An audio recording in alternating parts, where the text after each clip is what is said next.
The CMO Confidential podcast is a proud member of the I Hear Everything podcast network. Looking to launch or scale your podcast? I Hear Everything delivers podcast production, growth, and monetization solutions that transform your words into profit. Ready to give your brand a voice? Then visit iheareverything.com. Welcome to CMO Confidential, the podcast that takes you inside the drama, decisions, and choices that go with being the head of marketing. Hosted by five-time CMO Mike Linton.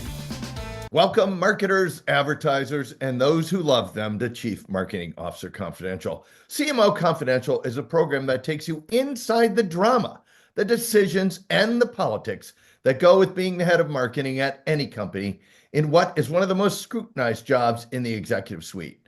I'm Mike Linton, the former Chief Marketing Officer of Best Buy, eBay, Farmers Insurance, and Ancestry.com, here today with my guest, Teresa Barreira. Today's topic, the case for and against CMOs. Do companies really need one? Now, Teresa is the CMO and CCO of Publicis Sapient. That's a lot of C's in there. She was previously CMO of Deloitte Consulting and held senior marketing roles at Accenture and IBM. Publicis Sapient is a digital consultancy that helps large enterprises like Goldman Sachs, Walmart, and Marriott transform digitally and leverage AI. Welcome, Teresa. Thank you. Super happy to be here. And thank you for having me, Mike. Of course. All right. Well, let's just start and ground everybody in your role at Publicis Sapient, and then we'll talk about what you're hearing from marketing leaders all over the country. But tell us what, as CMO and CCO, you do, and then we'll talk about what you're seeing from marketers. I was laughing about you saying there's a lot of C's in there. It's just like every job now wants to have a C. Yeah, a lot of C's. Well, you got 3 out of your 6 letters are C's. CMO and CCO. So that's a lot. I think I maxed out all my C's. There you go. But I joined Sapient about 7 years ago. And the reason I joined, because I was really inspired by the opportunity to reinvent and rebuild the company, a brand, and a business. But most importantly, one of the reasons I came here is because I really believe that the work we do, it was really making impact, the impact that matters. And not just the impact that matters in our customers' business, but most importantly, our customers' customers.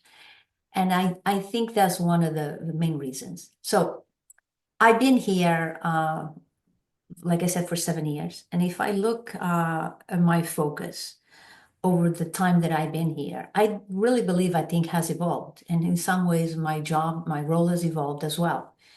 And when I look about the past 3 years, for me, was really about foundational transformation and growth. We're doubling the company size. And this is where you all come in and you help companies, particularly big companies, catch up with all the stuff that they are behind on, right? Yes. So what do? We help companies, really help them. How do you reinvent your business for the digital world? That's fundamental what we do. And we use digital technologies to do that. But the difference what we do is that when we think about digital transformation, which many companies focus on that. Actually, it's a very saturated market, if you know. Yeah. Like, if you're not focused on some kind of transformation, you're probably losing. So, yeah. A lot of companies, like the word transformation has been very watered down in digital transformation. But one of the things I think for us, it's always been important. That's why we call it digital business transformation. And I fundamentally actually agree with that. You can't have the D without the B, because just doing digital without focusing on changing your business, it's just what I call random acts of digital. Well, you're also building a digital thing around the old model, which is like, absolutely, you should build the model around the new technology. Yes. And it's incrementalism, and it's not transformation, because you're just adding more technology to make, like you said, to an existing model. They really change your ways of doing business. Right. We had a guy on the show a while ago that said, yeah, it's like when electricity was invented. If you put electricity to all the machines, they went a lot faster, but when you built the plant around electricity, you could actually reframe all the machines. Yes. That was his thing. You got to build around the technology. So as you build this technology, and you talk to your customers, you get to interface with the companies and all the people doing this, and also a lot of marketing leaders because they're usually at the front end of whatever the model is doing with customer. What are you hearing from marketing leaders as do your job? So as I go around and talk to some of my, talk about CMOs or, colleagues, I hear a lot of mixed feelings. But if I was to summarize it, Mike, I think in one word, I would say uncertainty. All right, uncertainty. Well, I'm certain that that's a good word to expound on. So And let's talk about yeah, uncertainty and take it apart a little bit. I think people just feel very uncertain right now, uncertain about the future of the function, uncertainty about the environment, what's going on in the economy, but mostly uncertainty about technology. And I think that would be what I would say. Now, the problem with I think that uncertainty at times, it does lead to paralysis. And I think a Right. lot, I've talked Because to you're waiting to figure it out. waiting to see. You're Exactly. waiting to figure it out, even though no one has actually even figured most of it out. And the longer you wait, the less practice you get. Absolutely. And I talk to some of my colleagues and I'll talk to them. What do you think? Like, I believe personally that we're going through the most profound transformation. I think that anything I've experienced in my career. And I talked to some people, they said, well, yes, but they don't see it the same way. And I believe that I think the magnitude of change and the impact is going to make, I think it's something we never seen before. Because I tell you, like any other technology wave that we've gone through, this one is led by the enterprise, not by the consumer. Well, the And other thing about this, the AI thing is it doesn't require, like when you look at mobile and you look at digital, everyone had to have a computer, everyone had to have a mobile phone, everyone had to do this. AI is going forward whether you are paying attention to it or not. And it is, I mean, this is why I think it's so different. yes, And I mean, the genie is at the bottom. And the difference is too, what the other revolutions we've seen, because sometimes people say, well, we've been through this, we see this, is that actually the mobile was information in our fingertips. Now is it skills at our fingertips. They're very different. And this is why it's like impacts the knowledge work in the enterprise more so than I think anything we've seen before. And does impact everybody's jobs. so let's now shift to you believe the days of companies needing a traditional CMO in this kind of uncertain environment may be numbered. Tell us what you think is a traditional CMO, and is a species endangered or is it just evolving like Darwin's finches? Uh, well, that's an interesting question. I First of all, I do think the days are numbered. I think that a traditional CMO, that those days are past. I think they're behind us. And what a traditional CMO to me means is a CMO that was just focused on marketing, brand campaigns, performance, communications, all aspects of marketing, which is very linear and very functional driven, and really focus on feeding the marketing machine. I think the expectation of the CMO has changed. And if you look at, I mean, we can go through all these evolutions from custodians of the brand to growth drivers to voice of the customer to, cross-functional influencer. So I think we have evolved. So I wouldn't, back to your analogy, I wouldn't say that we gone extinct. I think in the contrary, we have transformed and evolved. So maybe that the analogy would be like more like a butterfly. Oh, We've I'm sticking with Darwin and the beak of the finch and how that is evolving over time to deal with stuff. But I agree with you. I think there's tons of evolution going on, but it's also very inconsistent evolution depending on company, industry, person, board management. When you look at this, tell us about the transformation of the job you're seeing and the types of roles that you are now looking at in the marketplace? We'll talk about all the different finches. Yeah. So if you look at CMOs today, right, what I think that's why I think it's a transformation and an evolution, right? And it's not superficial. It's very structured, right? That's why the butterfly works, because you go from a caterpillar to a butterfly. It's a very structured change. And you now have wings. You're not just crawling. I've But always wanted wings. you know, well, you've been a CMO, you had your wings. There you go. But I think, to your question, what CMOs, I say this all the time to my team, where we no longer have to just do the business of marketing, you got to do the business of the company. And Yeah. that's a mindset change.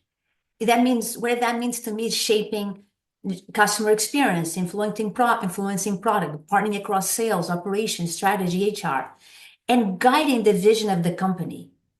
And so it's not just the marketing. I always say to my team, it's not the marketing that you just focus on running, it's the business of the company. So I believe that is really important. And that's why I think CMOs in that, if you think that way, in some ways, it's a really good place to be. I agree with that. We've had folks on the show that have said the name marketing is a bad name. It should be market. That you are looking at the market, you're helping your company manage the market and figure out the market. And that your job is in service to the market and the company, not to marketing. So as you look at this evolution, how are companies actually how are they metamorphosizing, if that's a word, the role? Because you get to see a lot of them. I think, like I said, the role has become more impactful and more influential. And I see like I think about it, maybe three things. One, CMOs are no longer functional bound, meaning they're not just, like I said, focus on the marketing. They influence lots of things around across the company. And I think that what that means now is they need to build new allies, they need to build new partnerships, and they need to lead with influence and lead from the side. So they need to learn how to bring others along and become that glue, that connector across multiple functions. So they have, and I think they're in a position, I see that with my job, you're in the position to break down silos across the company, which is a fantastic position to be. So you have to become not marketing transformation, but a business transformation leader. I think this, and you have to not just to look at brand, but translate like market signals into company strategy, not just into marketing messages. And I think that means you have to become more like a system thinker, a growth architect, and an orchestrator. So these are very different skills, but these are leadership skills, not just. Yeah, and you have to bring real data to the company. You can't just say, I'm the 100%. marketing person, so I know what consumers want. The company has to join your story, and they're not going to join your story because you're the marketing person. They're going to join your story because you convinced them. 100%. But I think that's why the reason I didn't even brought up marketing, data and tech, Mike, because to me, those now have become table stakes. No matter what kind of marketing leader, CMO, non-CMO, you can't be a marketing leader without having being data informed and having tech. You just couldn't do your job today. To me, those have become actually like table stakes. Yes, I agree. I think they have been, and I think the proportion of data and analytics is growing super fast. But let me flip around and go a little deeper. We have all these new titles: fractional CMOs, VPs of acquisition, heads of brand, customer officers, growth officers. Tell us kind of, when you look at all these titles, are they really different titles for the same relative thing, or are companies actually splintering, how they think about marketing?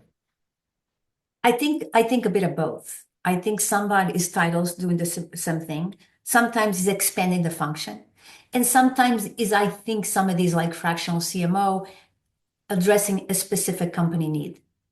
But I think sometimes I think companies need to be, right? Forget the title. What I think we're still missing a lot of companies and when they hire is what type of transformation they want to do it, if any, right away. Because I talk to a lot of sometimes companies that they think they wanted to transform, but they don't. They want to say they're transforming, but they don't want to do any of the Yes, work. They don't want exactly. to do the work. They want to transform in place. Absolutely. And then say what expectations you have. And then after that, you have to know, okay, based on that, what do I want? Do I want a lead gen person? Or do I really want a CMO? Because a lot of the times that they don't need a CMO. A I lot of roles, agree. you could do a VP of marketing could do that job, right? And I think sometimes people they like to call it CMOs because they think they're going to attract a more talented group of people. But then when you look at the role to say, look, that's not a CMO role. Think of the CMO I just described. That not every company, depending on the size of the company, needs that. Right. So I think that's why I think it's very clear. And I feel like that sometimes the role of the CMO is the shorter tenure because the expectation is wrong. You have an expectation, and when you get to the job, it doesn't match. And then people love to blame marketing for everything.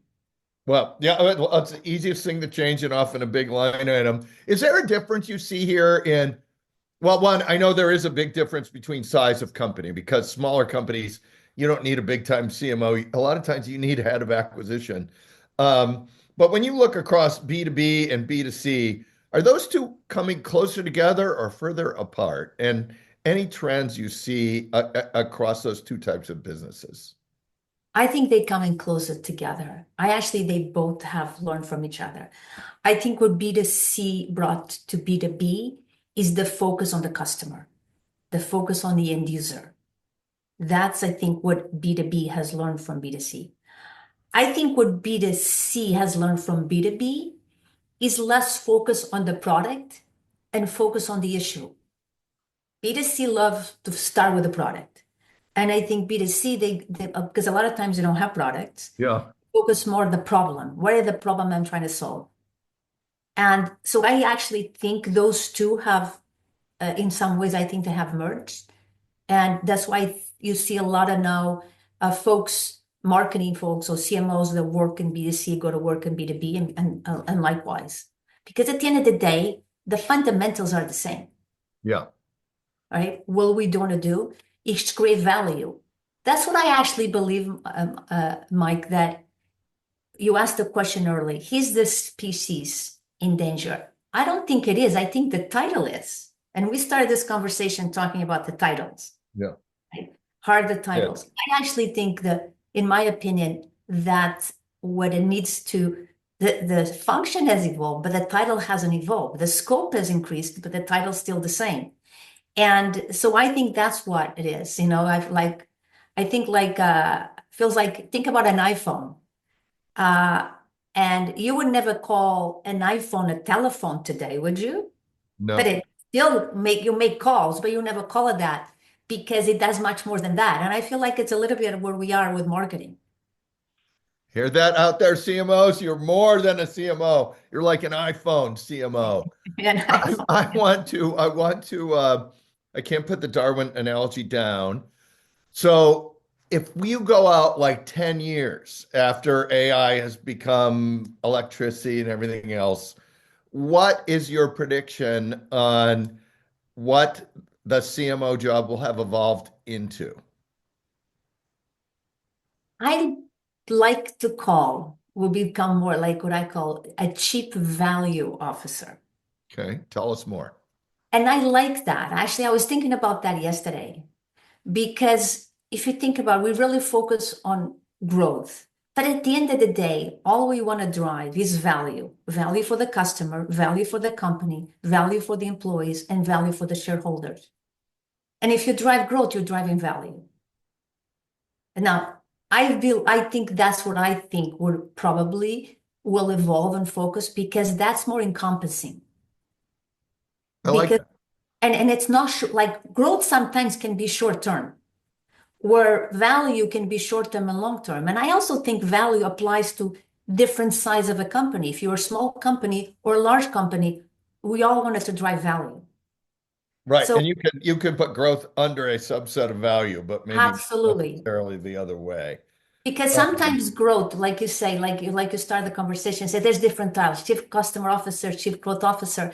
But those things is still a bit narrow, right? Because when we think about growth, we're thinking about sales. And a customer, everybody should own the customer, just like everybody should own the brand.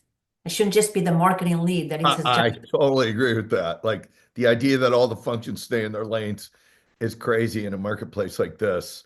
Hey, I'm going to shift over to if I am sitting there as a young person, I'm looking at AI wiping out a lot of jobs. I want to be a chief value officer 10 or 15 years from now. What should I be doing with my career to make sure I am ready? And I know, yes, you have to be working with AI, so that's a given. But what Yes. should I be doing on the job front to be ready to get promoted in the long run? So I got asked actually this question a lot, young people. What should I be studying? What should I be doing? Right. First of all, I tell people you should study the things you like because I think what you should love is go to school to learn how to learn and become constant learners. And I know we say this as like, oh, it's something cool to say, but it's actually in the world that we live in. Yeah. Like I learn every day. Every day I gotta Right. get up and learn. And I think that's a muscle you gotta use. You can never go away. So study something that teaches you how to do that. Most importantly, I would think I tell people like do internships even for free. Learn on the job. Experience is everything because I mean, I don't know what they teach in business school now. I was there many years ago. Probably they still teach in the four P's. But the theory at the end of the day, it's like, it's nice, but it really doesn't, when you come to the job, it doesn't really, you don't know much. I built this internship now for I hire student. I have an internship for first generation college students. And then we offer roles to 2 to 3 at the end of the summer. And then when they come back, I put them to an 18-month training program. Every 6 months, they work in a different function of marketing. And then after the 18 months, we said, okay, what would you like to do now? Because Well, to get that's a gift to a lot of people because a lot of companies have stopped doing that. But what I hear you saying is, look, you've got to get the experience is the differentiator in the long run, and however you can get it, you should get it, and you should never waste a chance to get it. Um, no, and you should learn on your own too. Like if you're not be given that experience, right? Like you talked about AI. I tell people like become like take courses. If you're studying marketing or whatever you're studying at school and you're not doing that, and not studying that, take a course, take a certification, take initiative. I find also too when I hire young people is their like attitude is everything, their mindset. I agree. I am teaching at a local business school, and that mindset of I want to learn or I want to get through this is very different. And the kids that want to learn are taking a lot more out of the class. I 100%. Can I just say one more thing? Because the of other thing course, I tell people about is the curiosity. Curiosity is so important. And when I say, look, curiosity is not coming to a meeting and ask a lot of questions, unnecessary questions. That's not what it is. It's to questioning things like the assumptions. Question the way we are doing things. Ask why 5 times. I always say to my team, why? When you get to the fifth why, yeah, you'll the know five whys. if five whys, the That's a why, why. tradition. Yeah, That's what I mean by curiosity. You know, a long time ago, I read this book. Um, and it was and I paraphrase it now, but it was a quote here to say, and this was about 10 years ago, that in the age of AI, what's going to determine an intelligence is not the things you know, it's the questions you ask. And that is so true. I like that. So before we get to our traditional last question, we know AI is going to have a massive impact on marketing.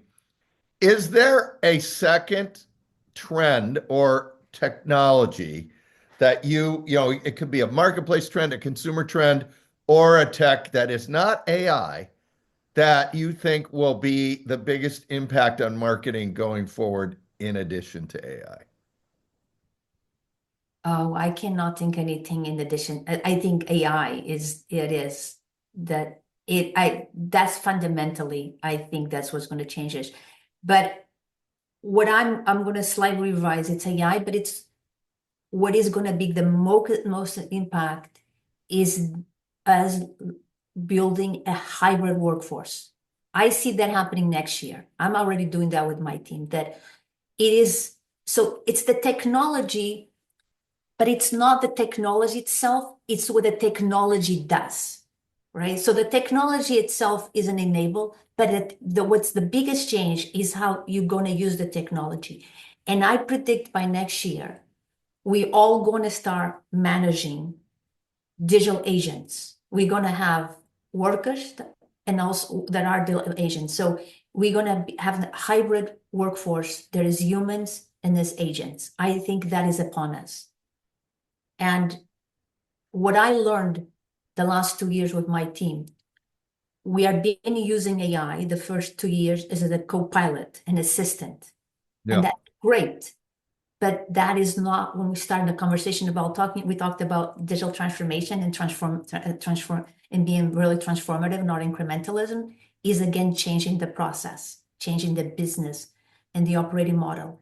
And what I learned is that to do that, you have to start with an agent-first approach.